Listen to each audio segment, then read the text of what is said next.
Nada, pues muchísimas gracias, Manu, y bueno, y a toda la organización. Creo que tengo una tarea muy difícil, que es hablar de cosas un poco aburridas y tristes después de la superconferencia que ha hecho Juanfe, pero en fin, lo intentaremos y rápido. También tengo la sensación que ahora, después de ver todo lo que has conllevado, yo llevo un PowerPoint de cuarto de la ESO, o sea que en fin, ya me disculparéis un poco. Y también lo llevo un poco menos organizado a nivel de estructura de cómo afrontar el discurso, o sea que intentaré ir controlando el tiempo para que no se me vaya. También me han dicho que no toque mucho el micro, o sea que si en algún momento no me escucháis, quejaros que me acercaré más. Y nada, bueno, Manu ha presentado muy bien. Básicamente quería partir y reflexionar sobre esta fatiga que yo había trabajado ya, tal y como lo has planteado, pues en el libro, desde la figura del empresario de sí mismo y desde un cuestionamiento desde múltiples escalas de esta fatiga, que hoy pensaba, si me daba tiempo, entrar un poco, que esto partía de las ideas de Rossi Braidotti para escalar esta fatiga y entenderla no solo desde este plano personal y subjetivo, sino hacerlo desde un plano pues de fatiga económica, fatiga de teorías, fatiga democrática y fatiga y agotamiento efectivamente también planetario, para cuestionar este fin o este agotamiento del humanismo como modelo para abordar el pensamiento. Y por lo tanto me interesaba mucho una declinación contemporánea de esta figura o de esta fatiga que tenía que ver precisamente con la emergencia de estos imaginarios apocalípticos, que creo que giran sobre todo en torno a toda la lógica de los discursos colapsistas que en los últimos meses o incluso el último año en los medios de comunicación aquí en España, pero bueno, creo que también en Francia unos años atrás, pues que de golpe ha tomado relevancia el cómo a nivel de comunicar cuestiones relativas a la emergencia climática y al calentamiento global, pues qué clase de discurso articula esta reflexión y por lo tanto hasta qué punto hay estos imaginarios apocalípticos o colapsistas, o de qué forma pensamos el colapso y qué implicaciones ideológicas tiene pensar esa emergencia o no como colapso. Y me parecía que uno de los protagonistas, también para cuestionarlo a nivel casi iconográfico, pero a nivel de las imágenes virales que circulan para pensar estas lógicas apocalípticas, me parecía que el gran protagonista de todo esto es la figura del doomer, que luego entraré en la figura del doomer propiamente desde el meme y cómo nació pues, en el sentido del concepto internetero y cómo ha evolucionado hasta cierto punto hasta el día de hoy. Pero me interesaba mucho empezar para hablar de este sentimiento de fatiga en la versión que lo quiero hacer, que es como esta apatía, como esta indiferencia, con esta acedia, que luego entraré en el concepto, pero esta sensación pues esto de indiferencia y apatía frente a la idea del fin del mundo. Y me parecía que una de las imágenes que se ha vuelto quizá más icónicas y más repetidas en los últimos tiempos, en los últimos básicamente 10, 12 años, ha sido este que tenéis aquí detrás, que es el meme del It is Fine, que originalmente parte de un cómic, de una viñeta de Casey Green, que la hizo en 2013, y en la que básicamente él, cuando la dibujó, su preocupación, y de aquí la representación de esta indiferencia, era porque estaba pasando por una depresión, había empezado a tomar medicación y estaba bastante inquieto por el hecho de que la medicación le distanciaba de su sufrimiento y del sufrimiento del mundo. De aquí la representación que él incluso cuenta, pues bueno, la idea del perro con las pupilas dilatadas, con este sentimiento de que le da igual todo, que era un poco lo que él sentía en ese momento. Y claro, fue casi un año después que la imagen pues, se quedó completamente descontextualizada, se convirtió pues, en un meme, empezó a viralizar, y ya fue luego como 3 años después, en 2016, en plena emergencia pues, de auge de la extrema derecha, con Trump en el poder, etcétera, etcétera, que el propio Casey Green decidió replantear su propia viñeta para cuestionar un poco la imagen que había quedado asociada con estos discursos colapsistas y con una aceptación casi nihilista de estos discursos apocalípticos. Y en este sentido me parece, bueno, él hizo esta versión, hubo muchas otras versiones que se hicieron pues, y que circularon por internet. Y en este sentido me parecía interesante porque la propia evolución de esta imagen y por lo tanto también de esta representación de los afectos y de las pasiones tristes frente a la idea de colapso, frente a la idea del apocalipsis climático, hasta cierto punto muestran una evolución, y es que la propia representación que veíamos, que hasta cierto punto como meme apocalíptico, que luego veremos cómo lo podemos definir o cómo lo abordamos, pero en el sentido de que se plantea como meme apocalíptico, ya genera una serie de preguntas, una serie de cuestionamientos sobre el papel de la agencia que tenemos individualmente y colectivamente frente a estas formas de imaginar el fin del mundo que nos llevan, pues en este caso, pues a replantearlo y a reescribirlo contestatariamente en sus propios términos, pero también a empezar una serie de reflexiones sobre cuál es este pósito ideológico de las representaciones del fin del mundo. Como digo, la figura del doomer, que como concepto empieza a aparecer, bueno, o como concepto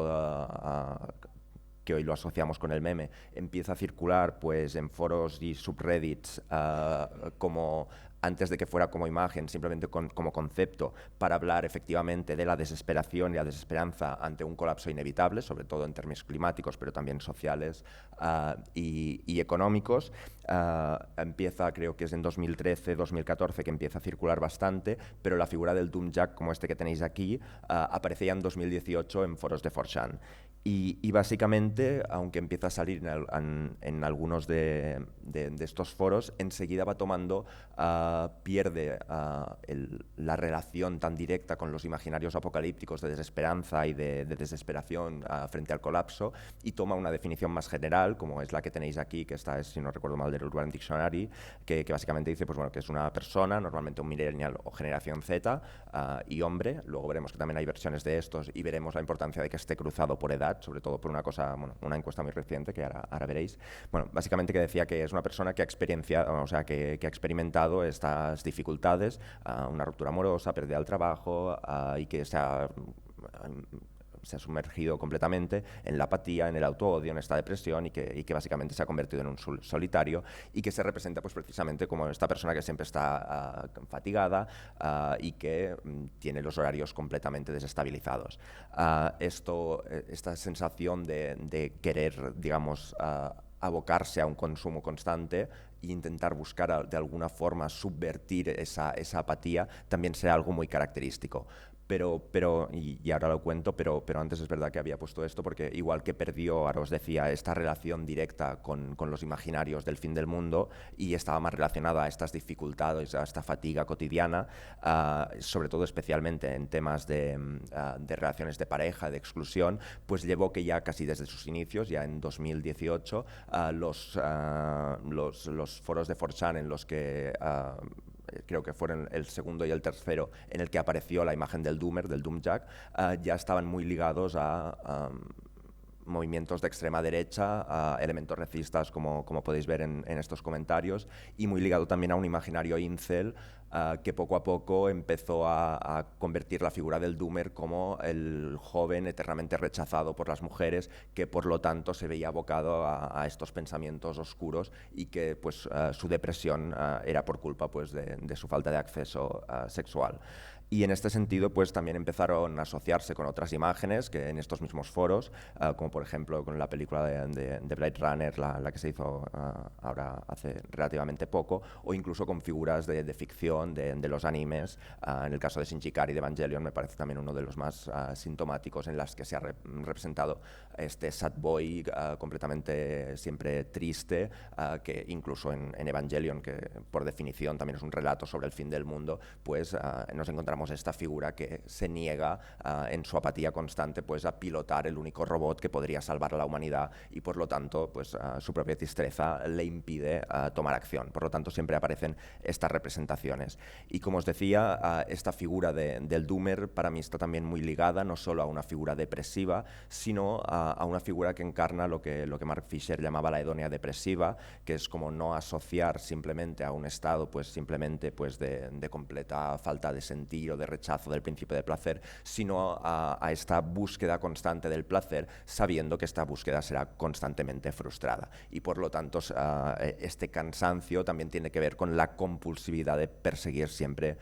este placer que nunca puede ser conseguido. Por lo tanto, esta será una de las muchas versiones que este joven apático, o esta configuración de este sentimiento del doomer, creo que va desarrollando. Y como os decía, esto es una cosa que añadí casi ayer a toda prisa, porque se publicó en Cataluña, el Centro d'Estudis d'Opinió, salió la nota de prensa creo que hace 2 días, que habían hecho una encuesta dividida por generaciones, y sacaban como por primera vez que habían introducido una pregunta, bueno, como una categoría, porque tenía varias subpreguntas, yo os he puesto aquí 2 de las preguntas, y me parecía una subcategoría bastante loca, que era intentar evaluar la necesidad de caos por cada generación. Y para valorar la necesidad de caos que sentía cada generación, pues una de las preguntas, la primera era como que les preguntaban que puntuasen, como no sé, creo que era del 1 al 10, si a veces tenían la fantasía de un desastre natural que borrara la mayor parte de la humanidad de la faz de la Tierra, salvo un pequeño grupo de gente. Que esto, bueno, ahora cuando entremos a discutir estos imaginarios apocalípticos y su trasfondo ideológico, me parece ya bastante significativo que en la propia encuesta no solo pregunten de la desaparición completa, sino que se salve un pequeño grupo de gente, que es como hasta qué punto ya es dependiente esta pregunta de los imaginarios distópicos, cinematográficos y meméticos incluso, pues de esto. Y bueno, y la otra pregunta que también les hacía, había algunas otras que ya eran más en clave política, pero había otra que también me parecía interesante, que era esta: necesito que haya caos a mi alrededor, si no pasa nada todo es demasiado aburrido. Y esto también le preguntaba que los valorasen. Y bueno, esto ya fue un poco polémico, porque aunque la puntuación que salía de estas encuestas pues tampoco era muy destacado, porque creo que más o menos el 20% de las personas respondían que sí que tenían esta fantasía y esta necesidad de caos, pero sí que estaba muy marcado generacionalmente. O sea, básicamente quienes respondían afirmativamente, aunque fuese en pequeñas porciones, eran sobre todo Gen Z y Millennials, mientras que en los otros, que había desde generación silenciosa, Boomers, Gen Z, pues hay generación X, pues estaban todos como que nadie respondía afirmativamente a estas preguntas. Y bueno, fue una de las cosas que salió y me parecía interesante hasta qué punto empezaba a estar cruzada incluso por estos datos más o menos estadísticos. Y ya digo, este sentimiento de apatía me parecía muy interesante abordarlo desde el concepto de acedia, que básicamente yo lo empecé a conocer a través de este libro, que por eso os he querido poner la cita directamente, aunque sea en catalán, de Michael Lowy, en el que habla de Walter Benjamin, y básicamente es una reflexión, evidentemente, sobre cómo Walter Benjamin utiliza el concepto de acedia y cómo lo hace concretamente en el contexto del libro, de las tesis sobre el concepto de historia, y por lo tanto sobre una reflexión sobre, que es básicamente un cuestionamiento de la idea de progreso, de la historia entendido como progreso en la lógica hegeliano-marxista, y que por lo tanto, en tanto que adoptando la lógica mesiánica que adopta Benjamin en ese texto para plantearse que la ruptura o la revolución no necesariamente se tiene que proyectar en esta lógica temporal lineal y progresista, sino precisamente dando saltos y recuperando las potencialidades del pasado, que me parece pues un texto muy potente a la hora de repensar, por ejemplo, los imaginarios nostálgicos que poco a poco de algún modo van poblando también este momento apocalíptico, o estos imaginarios apocalípticos. Pues me parecía interesante porque la pasión que él identificaba como propia de este sentimiento de incapacidad de actuar, en vez de hablar pues de indiferencia o de melancolía,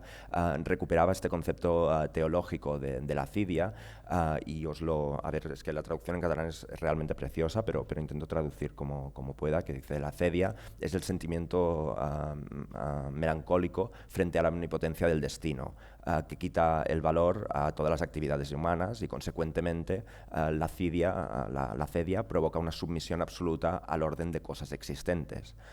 Como meditación profunda y melancólica, se siente atraída por la majestuosidad solemne del desfile de los poderosos.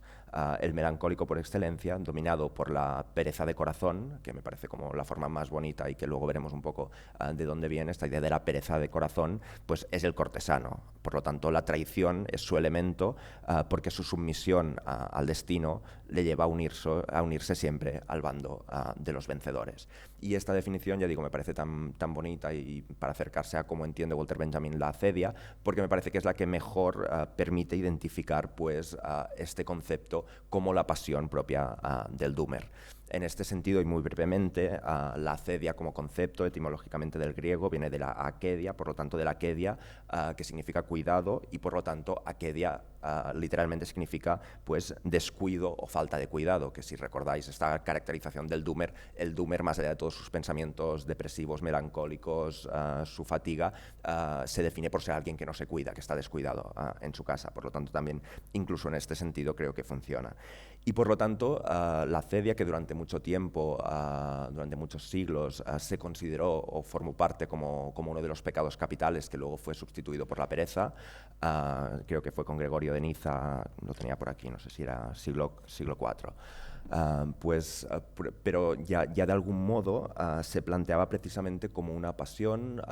como un pecado, que era distinto de lo que hoy entenderíamos como por depresión o como por simple melancolía, en la medida que no era solo esta apatía hacia el mundo, o esta indiferencia o esta retirada, o incluso esta pereza, que fue, ya digo, por el que acaban siendo como conceptos que se tocan, sino que se caracterizaba precisamente por ser un fallo para alguien, concretamente estaba muy ligado a los monjes, a las personas religiosas, que sí que aspiraban a llevar un tipo de vida bastante elevado y que por lo tanto no era simplemente un estado de apatía, sino que era una apatía, una pereza de corazón que te llegaba en un momento donde deberías estar intentando elevarte, y por lo tanto era no tanto esta simple falla, sino que estaba ligado a un proceso de incapacidad para conquistar ese ideal elevado que estás persiguiendo. Y que para mí también que tenga este pequeño matiz de ser un fallo no general, sino en el contexto de la autoconstrucción, o sea, lo que hoy podríamos llamar como autoconstrucción de una subjetividad, pues en el contexto actual, donde bajo el capitalismo neoliberal, pues bueno, lo que contabas un poco en la introducción que yo comentaba, o sea, la idea esta del empresario de sí mismo, que hoy todos de algún modo nos movemos de tal modo que nos entendemos a nosotros mismos como pequeñas empresas que debemos, pues toda nuestra existencia es una inversión, y yo qué sé, nuestros amigos son capital social, el conocimiento es capital intelectual, lo que leemos y vemos y escuchamos es capital cultural, y por lo tanto hay siempre esta inversión en términos de mejorar nuestra empleabilidad y por lo tanto pues mejorar nuestra posición en el mercado. Pues evidentemente la acedia como pasión triste que emerge en esta imposibilidad de conquistar una elevación de espíritu, pues creo que también coincidía bastante bien. Una denominación que se ha utilizado y que por eso os ponía estas representaciones para hablar de esta acedia era la de el demonio del mediodía. Porque hacía referencia pues a esta impotencia de la voluntad. No es una impotencia en general, sino una impotencia de la voluntad en el momento que quiero conseguir algo y finalmente me alejo de ello. Y por lo tanto también en tanto que pecado capital se refería a este alejamiento de Dios, a esta incapacidad. Y una de las últimas cosas que ya comento sobre el concepto, que es muy interesante, pues como que reúne dos aspectos que pueden incluso parecer contradictorios o bipolares, que es por un lado está este elemento como de pena, de tristeza, de melancolía, y por el otro está el de la pereza o el de la relajación, que podrían parecer hasta cierto punto lógicas separadas, pero que creo que en la figura del Doomer nuevamente vuelven a estar reunidas, y creo que es interesante y que por eso el sentido de acedia corresponde también a este sentimiento. Y una vez presentado un poco el concepto, o introducido si más no, a mí me interesaba pues, plantear esta acedia en el contexto de esta figura, de este momento de pensamiento del fin de los tiempos, y cómo se podía relacionar y utilizarse para cuestionarnos estos relatos sobre el fin del mundo. Y luego al final intentaré como unirlo todo a través del cuestionamiento también memético de todas estas imágenes. Creo que bueno, ya es un tópico la frase y también intentaré discutirla un poco, pero hoy esta idea de impotencia frente al futuro, esta idea de la lenta cancelación del futuro, se resume en una frase que hemos escuchado mil veces, que es más fácil imaginar el fin del mundo que el fin del capitalismo, y que de algún modo es el que resume pues, esta pedagogía apocalíptica que nos encontramos pues, en medios de comunicación, que nos encontramos en películas, que nos encontramos en todo tipo de relatos. Y creo que es interesante cuestionar esta frase porque ya no es tanto que sea simplemente más fácil imaginar el fin del mundo que el fin del capitalismo, sino que cuando hablamos de imaginar el fin del mundo hablamos de una imaginación de un fin del mundo muy concreto. O sea, no es hay muchos fines del mundo posibles, y en realidad siempre que nos referimos a esta contraposición entre el fin del mundo y el fin del capitalismo, en realidad también estamos hablando solo de un fin del mundo muy específico. ¿Y cómo es este? Doy algunas características que se me ocurren un poco, luego intentaré entrar más a ver qué clase de pedagogía apocalíptica hay, pero por ejemplo que en todos ellos, como podéis ver en la imagen, y bueno, iré pasando cosillas, pero hay por ejemplo una antropología pesimista respecto al ser humano, es decir, se asume casi una lógica hobbesiana de la guerra del todos contra todos, de un egoísmo innato, un individualismo posesivo, es decir, que en el momento en el que haya escasez de recursos, que haya limitaciones energéticas, etcétera, etcétera, pues bueno, lo que hemos visto mil veces en toda clase de películas distópicas y de ciencia ficción, pues que empezará a haber esta guerra constante de que cualquier persona será una amenaza para nosotros y por lo tanto se generan como estas lógicas preparacionistas y de confrontación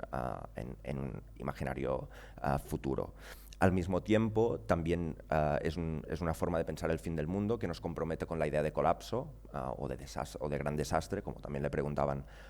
en esta visión del CEO, en esta encuesta que hacían. Y creo que es interesante aquí, por ejemplo, siempre que se habla de la idea de colapso, lo repito mil veces, pero me parece que es imprescindible, que es la idea de Yayo Herrero, la pensadora ecofeminista, que ella siempre dice lo problemático de pensar la emergencia climática desde la idea de colapso, básicamente porque dice que es patriarcal, que es antropocéntrica y que es occidentalizada y etnocéntrica, en el sentido que ella dice no podemos seguir pensando el colapso como algo que vendrá, que al final en todo esto imaginario es como mañana, pasado, en un año, en 2 años, colapsará todo y habrá este punto de no retorno, porque en realidad dice ya hay muchas vidas colapsadas a día de hoy y seguir pensando pues solo en esta clave de cuando afecte concretamente pues a unos entornos urbanos blancos ricos, entonces eso será el colapso, pero que mientras sigamos presos de esta idea de colapso, pues también nuevamente estamos como condicionando estos imaginarios apocalípticos en base a esto. Y por otro lado quería destacar también otra característica, que esto lo habla Catherine Keller, que es una teóloga, que luego entraré un poco con ella porque ha pensado la relación de los imaginarios apocalípticos bíblicos y cómo reinterpretarlos hoy a la luz de la cuestión climática, y ella habla de un individualismo escatológico, en el sentido de que ya no es solo que se parta de un individualismo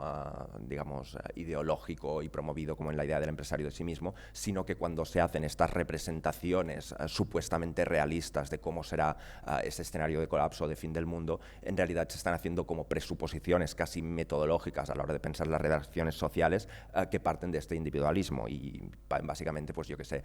también ligando un poco con este pesimismo antropológico, pues se asume que la lógica siempre será de cooperación, de competición y no de cooperación, cuando incluso en términos de teoría de la acción racional, siempre en los estudios de Axelrod y demás, pues ya se sabe, ya se ha discutido mucho, como que incluso en estas teorías que ya son muy predeterminadas desde una visión racionalista, se asume que a la que el dilema del prisionero se repita varias veces, pues la estrategia más óptima, más eficiente y más racional es la de la cooperación y no la de la competencia, es decir, incluso en un marco liberal de pensamiento la cooperación sería más lógica o sería más probable que no la competencia, y aún así en estos imaginarios se sigue asumiendo que predomina la competitividad, y por otro lado también pues que desaparece cualquier noción de interdependencia a nivel humano o a nivel con animales no humanos. Por lo tanto, en este sentido, toda la representación que se hace ya está también viciada de algún modo ideológicamente. Esto nos lleva, bueno, tampoco no entraré mucho, pero evidentemente todos estos imaginarios, por ejemplo, si pensáis en todos los vídeos que, bueno, si algún día os queréis obsesionar con algo durante mucho rato, id a ver vídeos de preps a YouTube, que es bastante divertido, pero bueno, es este imaginario de, pues, como el fin del mundo será de un modo muy determinado, que es como lo acabo de presentar, pues evidentemente lo que tenemos que hacer es prepararnos, y por lo tanto, con esto solo quería apuntar la idea de el hecho de pensar el fin del mundo de una forma o de otra, condiciona el tipo de acciones, digamos, desde las íntimas hasta las políticas que vamos a emprender a la hora de pensar cómo agentes sociales respondemos a esta problemática. Y, por ejemplo, la proliferación pues, de estas lógicas preparacionistas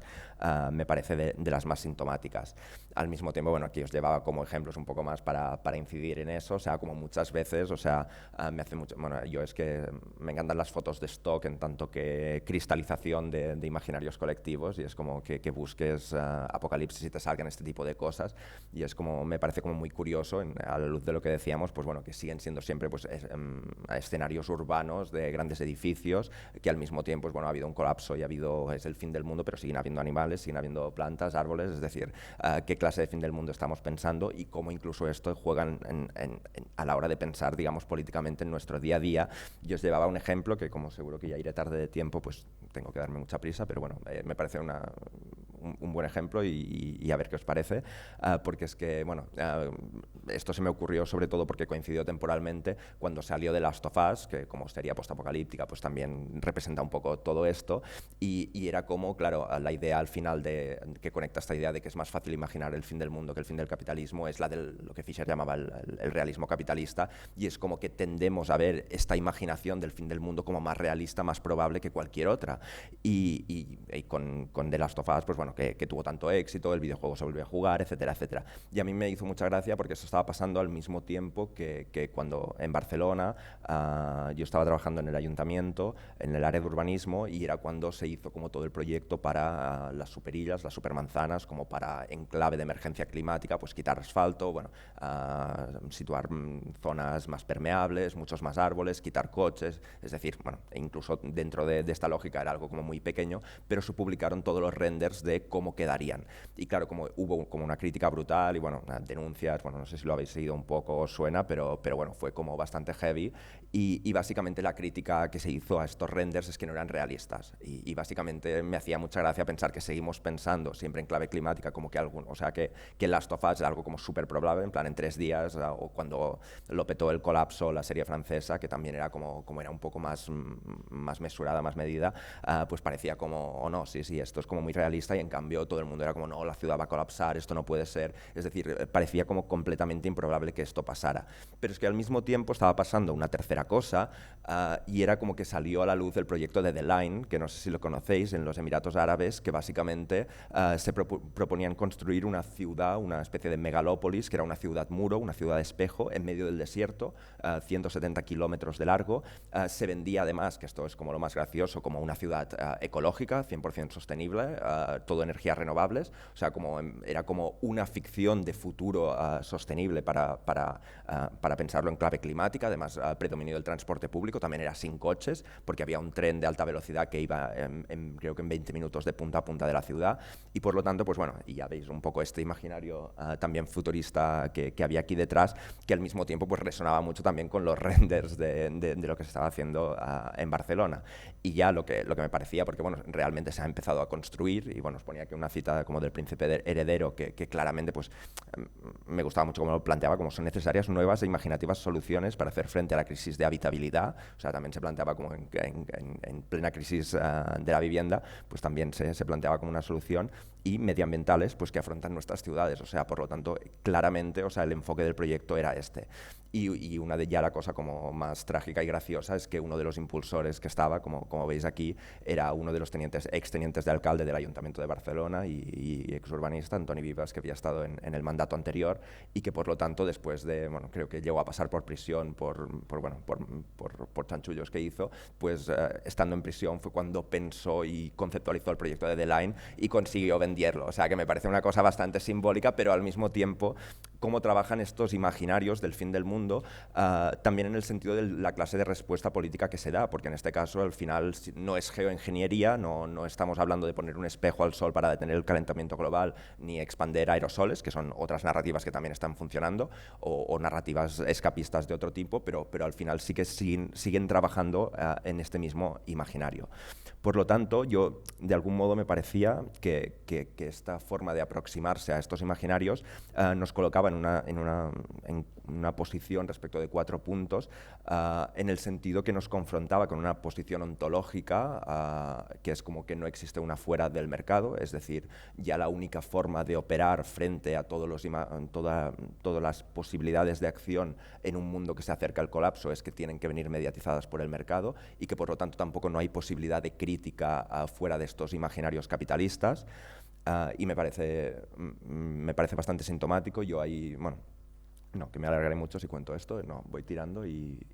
luego ya sí eso lo hablamos en las preguntas, pero bueno, simplemente esta idea de que no existe una fuera del mercado y que por lo tanto todo se deberá regular dentro de este imaginario capitalista. Por otro lado, nos lleva a adoptar una posición ética, que yo aquí ponía lo de aprender a morir, porque ya se empezaron a publicar determinados libros, algunos más académicos, otros ya más tirando al mundo de la autoayuda,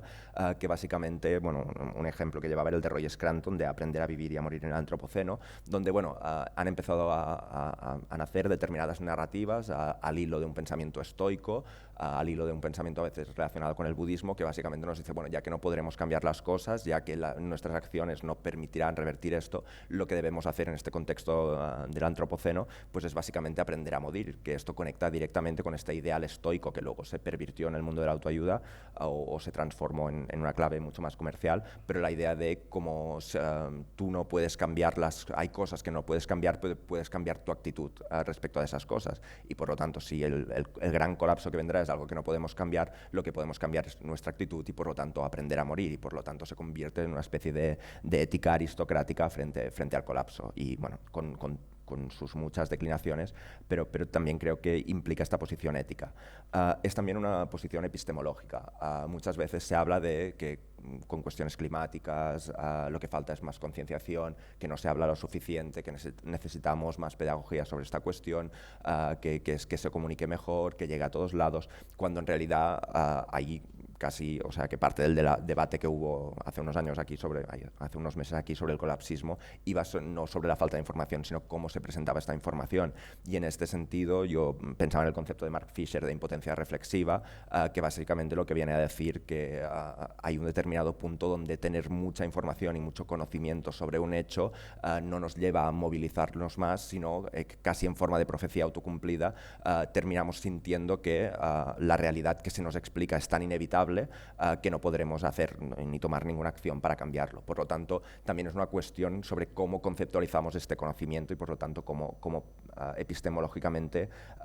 pensamos ese fin del mundo. Y, por último, bueno, una posición política, y aquí ya lo digo rápido, pero básicamente como que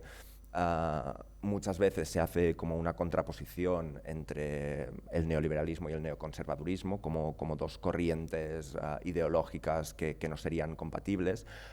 pero sobre todo al hilo de un libro que me parece muy muy bueno que se tradujo hace relativamente poco aquí en España, que era Valores familiares, de Melinda Cooper,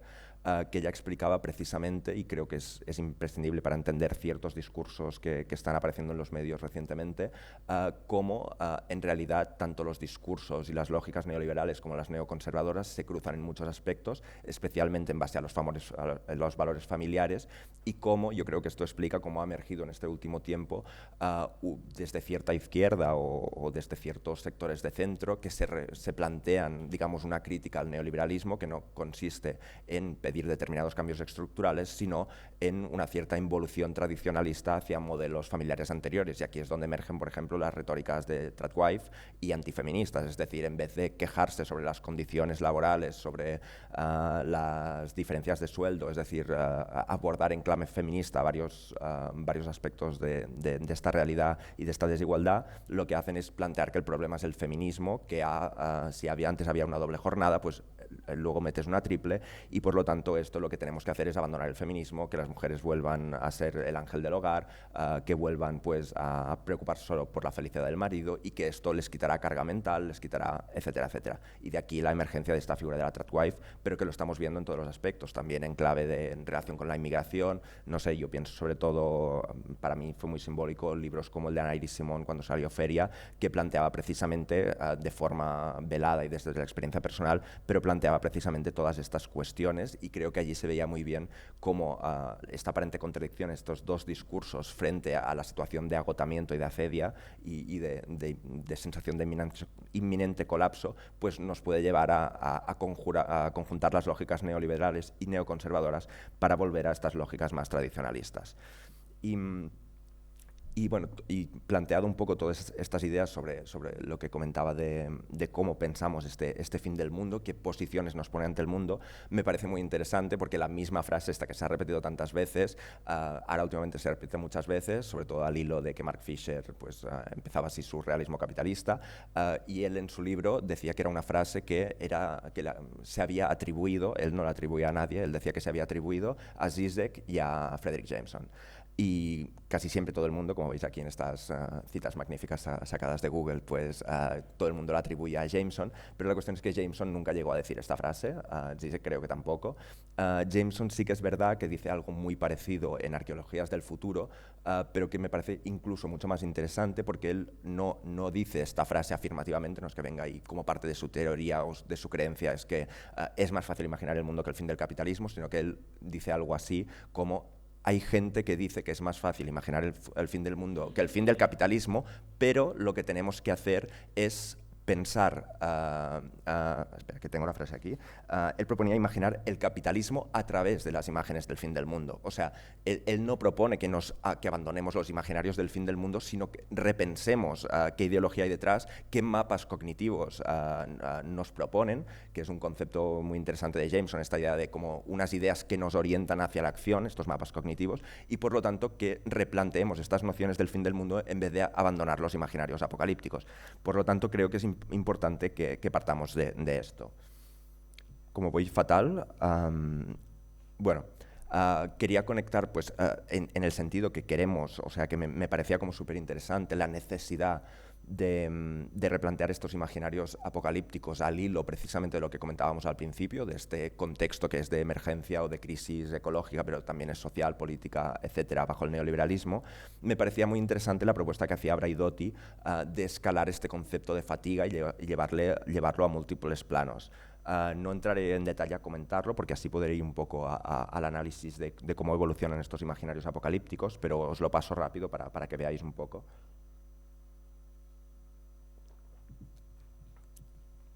Básicamente ella dice, bueno, lo que veis aquí en la cita, que lo que se ha agotado en nuestro mundo es un conjunto de formas familiares, una compilación de motivos y costumbres mentales que nosotros habíamos dibujado alrededor de la idea de lo humano como concepto y repertorio de representaciones. Y es en este sentido que ella quiere hablar de este agotamiento del humanismo como una suma de fatigas. Ella, bueno, yo le divido aquí como muy punto por punto, ella lo mezcla un poco, pero está presente casi todas estas ideas, que hay un punto pues de esta fatiga económica que ya lo liga sobre todo a la desterritorialización y a la idea de la falta de soberanía temporal y espacial, es decir,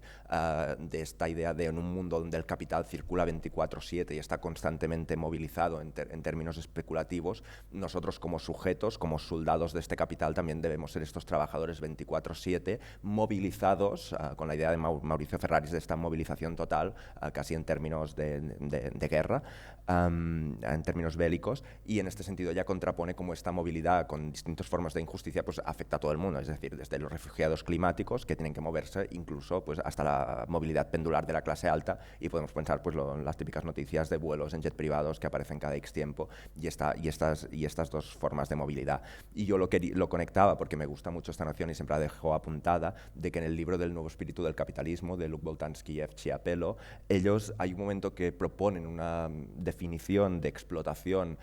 muy curiosa, que es como esta incapacidad de movimiento. O sea, básicamente ellos hablan que en la condición actual de la cultura del trabajo y de industrial contemporánea, que ya no es la de la fordista, sino que ellos hacen como el análisis en el contexto postfordista, donde lo que se pide a los trabajadores es flexibilidad y que sean trabajadores felices y demás, pero como que hay ese énfasis en la movilidad.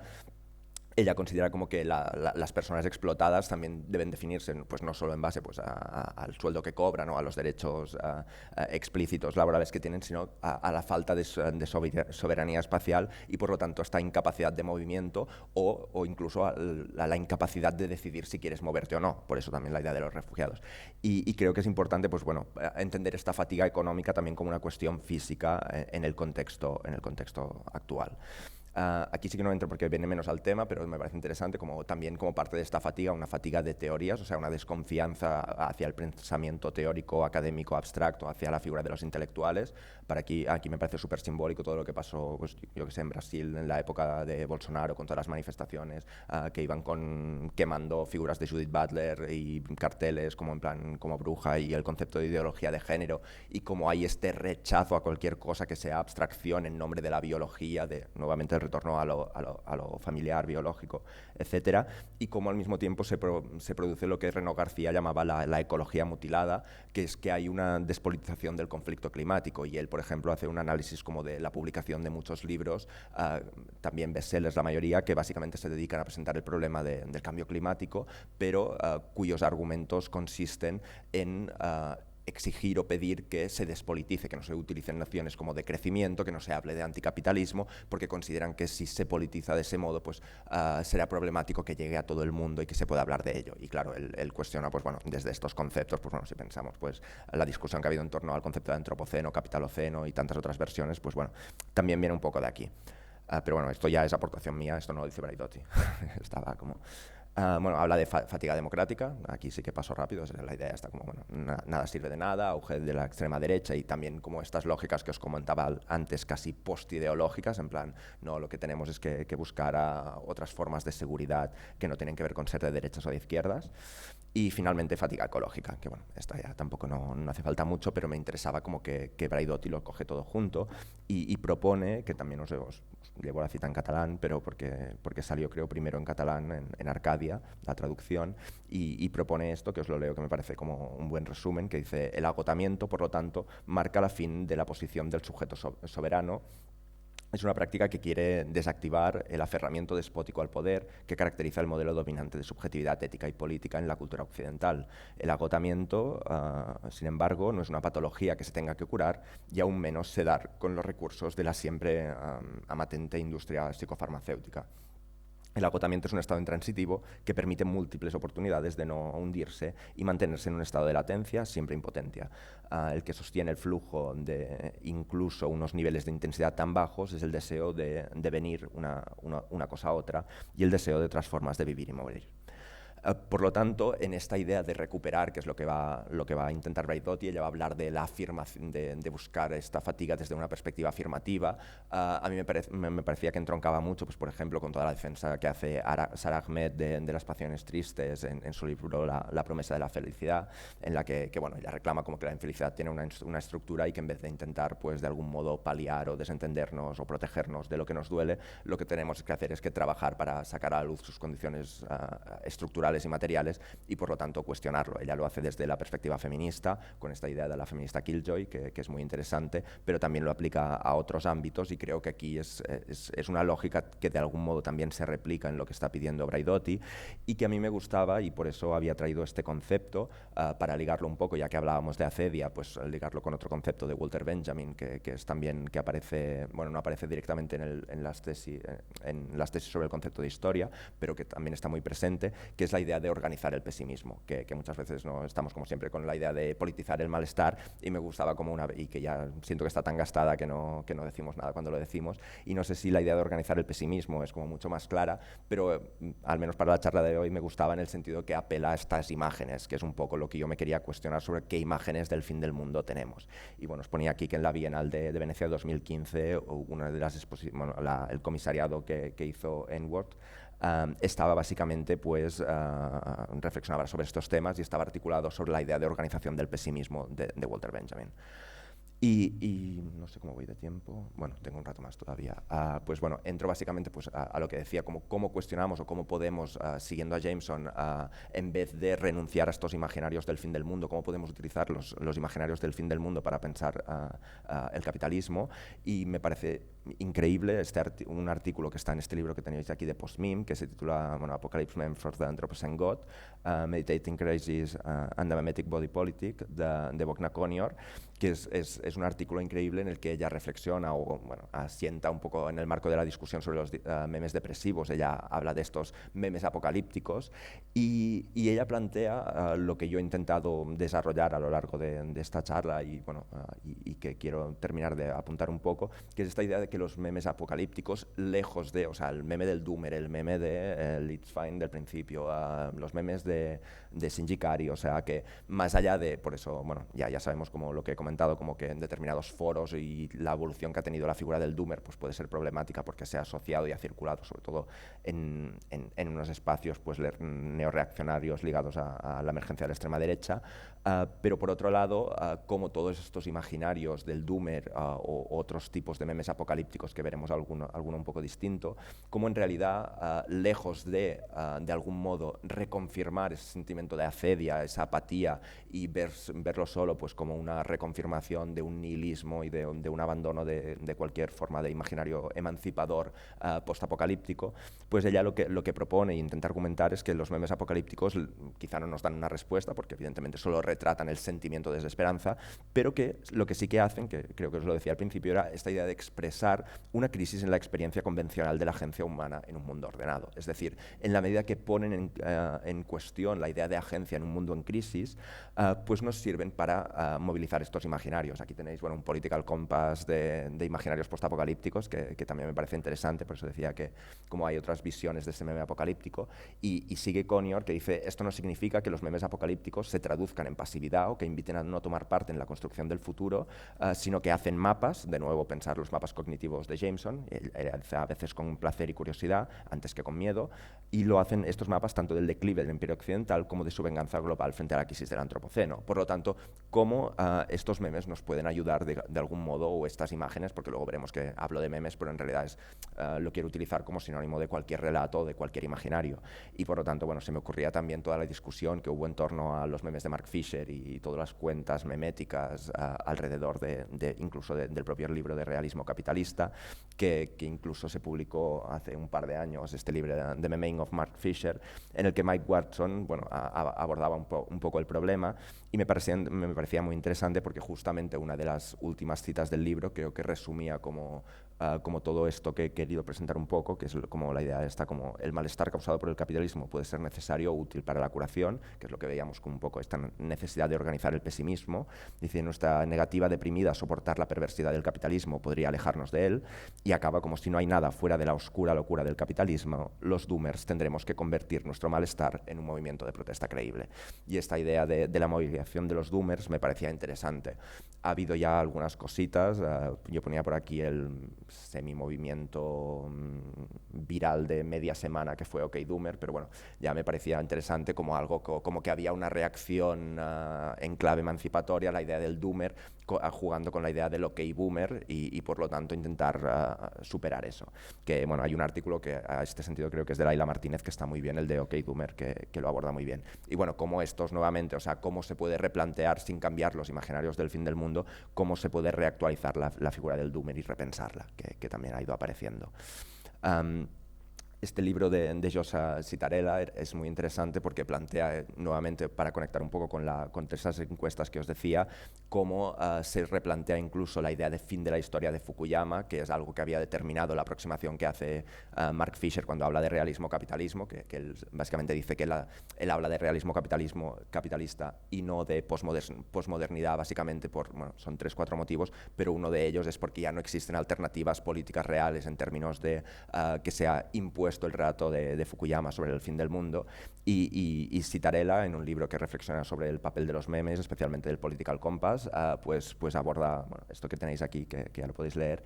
y aborda la importancia de pensarlo así. Y esto ya es una tontería, pero no puedo dejar de decirlo nunca. Es como, si queréis divertiros mucho, buscad el Instagram de Francis Fukuyama, que él sigue viviendo realmente en el fin de la historia. Se pasa el día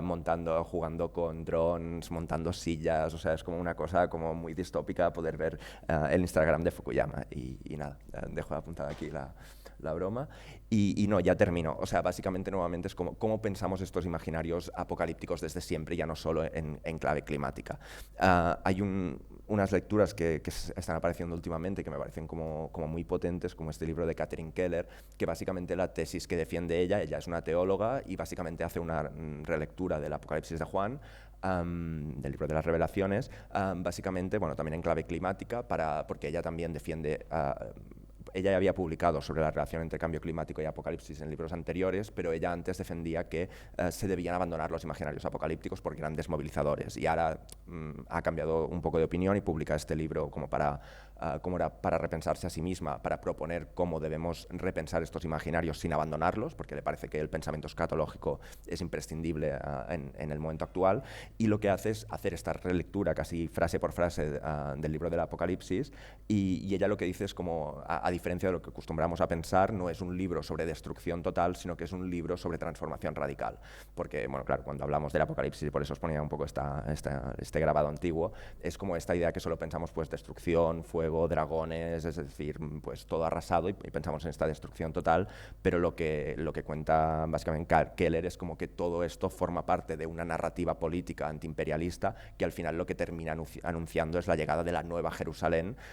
que además como ciudad ideal y utópica, o sea, por lo tanto no ver el Apocalipsis como un libro apocalíptico como lo entendemos nosotros, sino como un libro utópico, que ya es bastante provocativo de por sí, y que además, como en la descripción que se hace de esta Nueva Jerusalén, aparte de hablar de justicia social, de igualdad y de muchas cosas, uno de los elementos que se comenta es que hay acceso, bueno, no me acuerdo la frase exacta, pero que hay acceso al agua limpia y fresca para todo el mundo. Y es como también ella termina un poco el libro diciendo que al final del Apocalipsis lo que propone es una utopía ecosocialista. O sea, que me parece una lectura curiosa del Apocalipsis,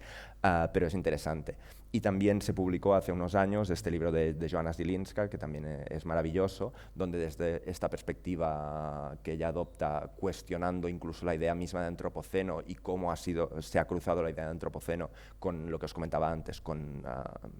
discursos neorreaccionarios ligados a la extrema derecha, y no solo a la extrema derecha, sino a esta visión como tradicionalista o neorrancia de una cierta parte de la izquierda, y ella comenta cómo todos estos imaginarios del fin del mundo en realidad son también imaginarios sobre el fin del hombre blanco y de una situación de dominación patriarcal. Y ella lo conecta doblemente pues, con tantos estos imaginarios, pues más de la vuelta al hogar y a modelos tradicionales, pero también a los imaginarios escapistas tipo Silicon Valley de pues no queremos huertos urbanos al lado de casa, pero nos flipa si están en marzo estos mismos huertos, y por lo tanto pues cuestiona un poco todas estas ideas. Y ella también, lo que me parecía como muy relevante destacar es que nuevamente ella no propone abandonar los imaginarios apocalípticos, sino generar contraapocalipsis, o lo que ella dice, imaginarios apocalípticos contrahegemónicos. Es decir, no debemos abandonar la lógica escatológica, debemos cambiar cómo nos representamos esta escatología. Y ahora sí que ya voy acabando con el libro de Horvath, que también propone tesis muy parecidas en esta dirección, y digo, o sea, enumero muy brevemente todas estas ideas que creo que sirven para cerrar un poco. Que en primer lugar, él, conectando con lo que yo comentaba antes de Yayo Herrero, él comenta como que el apocalipsis ya ha pasado, en el sentido como el colapso, ya hay vidas colapsadas. También habla como de hablar de apocalipsis en plural, en el sentido de, bueno, no debemos seguir pensando como esta singularidad futura que llegará. Un segundo elemento que también es muy interesante, que es que habla del apocalipsis como revelación, en el sentido etimológico. Apocalipsis significa básicamente desvelar, y por lo tanto puede conectar con esta idea que comentaba Catherine Keller sobre la importancia de verlo pues no como algo apocalíptico, sino como una utopía ecosocialista. Incluso aquí Horvath llega a decir como que los relatos apocalípticos nos deben servir como una máquina de rayos X que ilumina el presente desde el futuro, con esta lógica casi hiperesticional de necesitamos ficciones que creen las condiciones de posibilidad de la transformación del mundo en base a estas mismas ficciones teóricas. Por lo tanto, me parece incluso interesante ver cómo estos relatos apocalípticos se pueden convertir en estas hipersticiones contra el tecnocapitalismo.